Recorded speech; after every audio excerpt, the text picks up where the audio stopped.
ఉన్న బంగారాన్ని విడిపించి ఆ రోజు ఆన్లైన్ రేటుకే మేము కొంటాం. Sharma gold company. ప్రస్తుతం మనతో పాటు ఉన్నారు ప్రముఖ హైకోర్టు అడ్వకేట్ కరుణ్ సాగర్ గారు. ఆయన తిరుమల తిరుపతి దేవస్థానానికి సంబంధించిన ఇష్యూలో లడ్డు ప్రసాదాన్ని ఎవరెవరైతే కల్తీ చేశారో వాళ్ళందరి మీద కేసు పెట్టాలని చెప్పేసి సైదాబాద్ పోలీసులను ఆశ్రయించారు.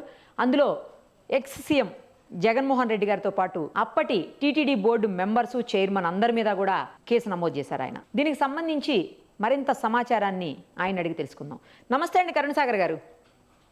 ఏంటి, ఎందుకు మీరు వాళ్ళ మీద పర్టికులర్గా కేసు పెట్టారు? సేమ్ టైము ఏమని కేసు పెట్టారు? స్టేటస్ ఏంటి చెప్పండి. ఒక హిందువుగా ఒక సనాతన ధర్మాన్ని అవలంబిస్తూ సనాతన ధర్మాన్ని పాటిస్తూ అలాగే కలియుగ ప్రత్యక్ష దైవంగా భావించేటువంటి తిరుపతి వెంకటేశ్వర స్వామిని కొలుస్తూ ఉన్నటువంటి లైఫ్ లో ఒక ఫ్యామిలీలో పుట్టినటువంటి వ్యక్తి.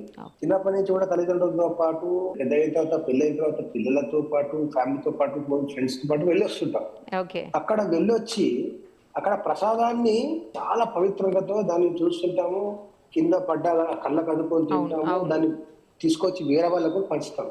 అంతటి కనెక్షన్ ఉంటుంది మన మనోభావాలు దాన్ని అంత పవిత్రంగా చూస్తుంది. అటువంటి పవిత్రత కలిగినటువంటి ప్రసాదాన్ని, అంత పవిత్రత కలిగినటువంటి వెంకటేశ్వర స్వామి యొక్క ప్రతిష్టను, శాంక్టిటీని, పవిత్రతను దెబ్బతీసే విధంగా ఉన్నటువంటి విషయాలు తెలుసుకున్న తర్వాత ఒక హిందువుగా నా ధార్మిక భావాలు డెఫినెట్ గా హట్ అవుతాయి. దాంట్లో క్వశ్చనే లేదు, సెకండ్ థాటే లేదు. ఇప్పుడు ప్రపంచం వ్యాప్తంగా కేవలం హిందువులు మాత్రమే వెంకటేశ్వర స్వామిని మొక్కుతారు, పూజిస్తారు, కొలుస్తారని కాదు కదా. అనేక దేశాలకు సంబంధించినటువంటి అనేక మత పంతులను అవలంబించేటువంటి వారు కూడా వెంకటేశ్వర స్వామి దగ్గరికి వస్తారు. మీరు టూరిస్టులు, చాలా మంది టూరిస్టులు వస్తారు. అది హిందువుల విషయమే కాదు, చాలా ప్రపంచంలో చాలా మందికి సంబంధించినటువంటి విషయం. 20th రోజు నాకు నాలెడ్జ్కి ఏమొచ్చిందంటే, ఒక గుజరాత్ బేస్డ్ ప్రైవేట్ ల్యాబొరేటరీలో తిరుపతి ప్రసాదంలో వాడేటువంటి నెయ్యి శాంపుల్స్ టెస్ట్ చేస్తే ఆ నెయ్యి శాంపుల్స్ లో బీఫ్ టాలీ, ఫిష్ ఆయిల్ మరియు పోర్క్ ఆయిల్ తెలిసి ఉన్నది, ప్రజెన్స్ ఉందని చెప్పి మనం పవిత్రంగా భావించి దేవుడికి సమర్పించి మనకు ప్రసాదంగా ఇచ్చేటువంటి దాంట్లో ఆ రకమైనటువంటి పశువుల కలేబరాల నుంచి తీసినటువంటి ఆయిల్ని మనకు ప్రసాదంలో తయారీకి వాడిందంటే ఒక హిందువుగా మీ మనోభావాలు దెబ్బతిన. ఇదే విషయము వేరే మతస్థుల దగ్గర జరిగి ఉంటే నేనైతే కంప్లైంట్ ఇచ్చాను. వేరే మతస్థులకు సంబంధించిన దేవుళ్ళకు కానీ, వాళ్ళ పూజలకు కానీ, వాళ్ళ పద్ధతులకు కానీ జరిగి ఉంటే ఈ రోజు అల్లకల్లోలం అయిపోయింది దేశం అంతా. లా అండ్ ఆర్డర్ ప్రాబ్లం వచ్చేది. చాలా విచిత్రమైన విషయం ఏంటంటే, iPhone 16 రిలీజ్ అయితే దాన్ని కొనడానికి రోడ్ల మీద గంటల లైన్లో నిలబడ్డటువంటి హిందువులు వాళ్ళు పవిత్రంగా భావించేటువంటి వెంకటేశ్వర స్వామి యొక్క ప్రసాదంలో ఈ రకమైనట్టు వచ్చింది అని తెలిసి ఒక్కరు స్పందించలేదు, రోడ్డు మీకు రాలేదు. చాలా దురదృష్టకరమైనది. సరే, అది విషయం పక్కకు పెడితే ఈ కంప్లైంట్ ల్యాబ్ రిపోర్ట్ వచ్చింది. ఆ ల్యాబ్ రిపోర్ట్ సంబంధించినటువంటి విషయాన్ని ఇమీడియట్ గా నెక్స్ట్ డేనే టీటీడీ బోర్డు మెంబర్స్ కన్ఫర్మ్ చేశారు. ఈవో గారు కన్ఫర్మ్ చేశారు, అవును నిజమే, ఆ ల్యాబ్ రిపోర్ట్ ప్రకారము ఆ గీ శాంపిల్స్ లో ప్రజెన్స్ ఉన్నది, ఆ రిపోర్ట్ ప్రకారం కరెక్టే అని అన్నాడు. కాబట్టి మేము ఇమీడియట్ గా గీ ఎవరైతే సప్లై చేస్తున్నారో ఆ సప్లైస్ ని మేము ఆపేశాము, వాటిని రిటర్న్ పంపించేశాము, మేము మొత్తం ప్రక్షాళన చేస్తాము, ఎవరు బాధ్యులో వాళ్ళపైన ఎంక్వైరీ చేసి శిక్షిస్తామని చెప్పాడు. మరి ఇన్ని రోజులు ఒక పవిత్రంగా భావిస్తూ ఒక దేవుడికి ప్రసాదాన్ని నేను తింటున్నా, ప్రసాదాన్నే కలుషితం చేసేసి పెట్టారంటే నా మనోభావాలు దెబ్బతిన్నట్టే కదా. ఆ భగవంతుని ఈ రోజు ఒక విషయం చిన్న ఎక్స్ప్లెనేషన్ ఇస్తానండి. ఒక నాసిరకం నెయ్యిని తీసుకొని వచ్చి దాంట్లో లడ్డు ప్రసాదం చేశాను. నాసిరకం నెయ్యిలో బీఫ్ టాలీ ఉంది, పోర్క్ టాలీ ఉంది, ఫిష్ ఆయిల్ ఉంది. మనం తిరుపతి దేవస్థానంలో కిచెన్ ఎక్కడ ఉంటుందండి? వెంకటేశ్వర స్వామి టెంపుల్ పక్కనే ఉంటుంది, కోర్టు వాటర్ దాన్ని లడ్డూలు తయారు చేసే ప్రాంతం. ఈ మొత్తం టెంపుల్ పైన, తిరుమల పైన నాన్ వెజ్ నిషేధం కదా. అవును. మందు, మద్యపానము, సిగరెట్, గుట్కాలు నిషేధమే కదా. అవును. నిషేధ ప్రాంతానికి ఆ చనిపోయిన జంతు కలేబరాల నుంచి తీసినటువంటి ఆయిల్ ని తీసుకొచ్చి అక్కడ తీసుకొచ్చింది. ఫస్ట్ వైలేషన్ అక్కడ చేసింది, పవిత్రత భంగం కలిగించిరా. దాన్ని కిచెన్ లో తీసుకెళ్లి ఈ ప్రసాదం తయారీలో దాన్ని వాడిరా. తయారు చేసే వాళ్ళు అయితే వైష్ణవ సాంప్రదాయానికి చెందినటువంటి వాళ్ళే కదా. వాళ్ళ చేత ఒక నాన్ వెజ్ కి సంబంధించినటువంటి ఒక ఆయిల్ తో వాళ్ళ చేతికి అంటినట్టే కదా. అదే ప్రసాదాన్ని తీసుకుపోయి భగవంతునికి సమర్పించింది కదా. ఆ సమర్పించిందే ప్రసాదం అని చెప్పి మనకు పంచింది కదా.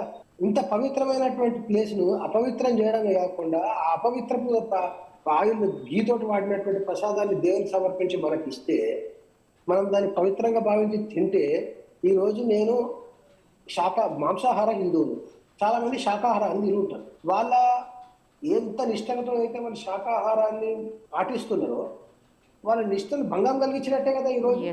మరి ఇన్ని తప్పులు జరిగితే ఇంత పవిత్రమైన ప్లేసెస్ ని, ప్రసాదాలను, దేవుని గుడిని, ఆ ప్రాంతాన్ని అపవిత్రం చేసినటువంటి ఇంత పెద్ద పని జరిగితే కంప్లైంట్ ఎందుకు ఇవ్వద్దు? కంప్లైంట్ ఇవ్వాల్సిందే ఈ విషయంలో.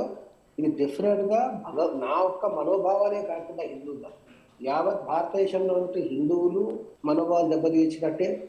అలాగే ఆ భగవంతుని పవిత్రతను దెబ్బతీయడమే, ఆ ప్రసాదం పవిత్రతను కూడా దెబ్బతీయడం.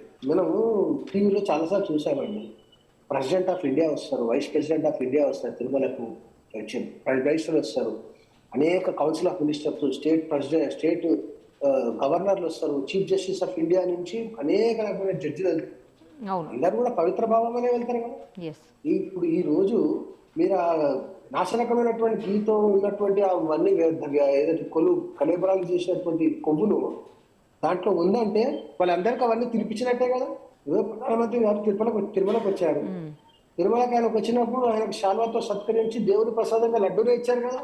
దాంట్లో కూడా ప్రజెంట్ ఉన్నట్టే కదా, ఇదంతా జరిగినట్టే కదా. ఈ ల్యాబ్ ప్రకారం టీటీడీ బోర్డు చైర్మన్ కన్ఫర్మ్ చేస్తే ఇప్పుడు ఎవరిని నమ్ముతామండి? ఎవరో బయట వాళ్ళు వచ్చి చెప్తే నమ్మలేం కదా. టీటీడీ బోర్డు చెప్తేనే నమ్ముతాం మనం. టీటీడీ బోర్డు చెప్పింది కాబట్టి నేను నమ్ముతున్నా. టోకన్లు ఉన్నాయి, ఈ రోజు దర్శనం లేదు అంటే నమ్ముతాం. దర్శనం ఉంది ఈ రోజు అంటే నమ్ముతాం. అవును, ఆ లడ్డూలో జంతు కళాలకు సంబంధించినటువంటి కొవ్వును ఆ గీలో వేయడము, ఆ గీతోటి ప్రసాదం తయారు చేశారు, మొత్తం అపవిత్రమైంది కాబట్టి సంప్రోక్షణ చేస్తున్నామని చెప్పారు. కాబట్టి నమ్మినామండి, నమ్మి కంప్లైంట్ ఇచ్చాం. తప్పే ఉంటాను. అంటే చాలా మంది క్వశ్చన్ చేస్తున్నారు, అట్లా కంప్లైంట్ ఇస్తారు, పొలిటికల్ గా ఎవరో చీఫ్ మినిస్టర్ స్టేట్మెంట్ ఇచ్చిన తర్వాత కంప్లైంట్ ఇస్తారంటే నేను చీఫ్ మినిస్టర్ని ఎక్కడ కోట్ చేయలేదు దీంట్లో నా కంప్లైంట్. నేను సోషల్ మీడియాలో చూసినటువంటి ల్యాబ్ రిపోర్ట్ ఇక్కడ పెట్టాను నేను. ల్యాబ్ రిపోర్ట్ ఎన్డీడీబీ కాఫ్ లిమిటెడ్ వాళ్ళు ఇచ్చినటువంటి రిపోర్ట్, దాన్నే తిరుపతి దేవస్థానం బోర్డు కన్ఫర్మ్ చేసింది. ఈవో గారు స్టేట్మెంట్ ఇచ్చారు. నా దగ్గర మొత్తం ట్విట్టర్ లో చూడండి, టీటీడీ దేవస్థానంది మొత్తం కన్ఫర్మ్ చేశారు, రిపోర్ట్స్ పెట్టారు. మేము ఆపేశాము, మొత్తం సంప్రోక్షణ చేస్తున్నాము, మళ్ళీ ఫ్రెష్ గా కొత్త గీ స్టార్ట్ తీసుకున్నాము, మళ్ళీ మొత్తం ప్రసాదం మొత్తం చేసుకున్నాము, ఎంక్వైరీ చేసుకున్నాము, దోషులను శిక్షిస్తామని ఇంత ఓపెన్ గా చెప్పిన తర్వాత మనోభావాలు దెబ్బతిన్నట్టుగా, మనోభావాలు దెబ్బతిని తప్పు జరిగింది అన్నట్టుగా. తప్పు జరిగింది కాబట్టి ఎవరైతే ఫార్మర్ చీఫ్ మినిస్టర్ గా ఉన్నారో, ఎవరైతే ఆ సమయంలో టీటీడీ చైర్మన్ గా ఉన్నారో, టీటీడీ బోర్డు మెంబర్స్ గా ఉన్నారో, ఆ టీటీడీలో అఫీషియల్స్ గా ఉన్నారు, వీళ్ళందరికీ కూడా తెలిసి ఈ తప్పును చేసే విధంగా వాళ్ళు పర్మిషన్ ఇచ్చినందుకు వాళ్ళ మీద కేసు వేయాలి. తెలుసు నాశనకం అని చెప్పి తెలిసినాక ఎందుకు అలవ్ చేసినావు? నీ జోబులో నుంచి డబ్బులు ఇచ్చి నువ్వైతే నెయ్యి తెస్తలేవు కదా. భక్తులు దేవుని మీద నమ్మకంతో హుండీలో వచ్చే డబ్బులు కానుకలనే మీరు ఆ దాని డబ్బులతో తీసుకొస్తున్నారు కదా. ఎవరు జోబుతో తీసుకుంటున్నారు? ఇంకా పైగా భక్తులు కానుకలుగా వేసే డబ్బుల నుంచే మీరు హానోరేరియం తీసుకుంటారు. టీటీడీ చైర్మన్ కానీ, బోర్డు మెంబర్స్ కానీ, అఫీషియల్స్ అందరూ జీతాలు తీసుకుంటారు. భక్తుల జీతాలు, భక్తుల డొనేషన్స్, కానుకలతోటి మీరు చేయాల్సిన సర్వీస్ చేయకుండా దాంట్లో ఇంకా ఏదో కలుషితమైనటువంటి నెయ్యిని తీసుకొచ్చి కలిపింది కాకుండా అపవిత్రం చేసి అపవిత్రంతో తయారు చేసినటువంటి ప్రసాదాన్ని తీసుకుపోయి దేవునికి నైవేద్యంగా పెట్టి దాన్నే మాకు ప్రసాదంగా పంచడం ఎంత పెద్ద తప్పండి. ఇప్పుడు ఎవరెవరి మీద పెట్టారండి కేసు మీరు?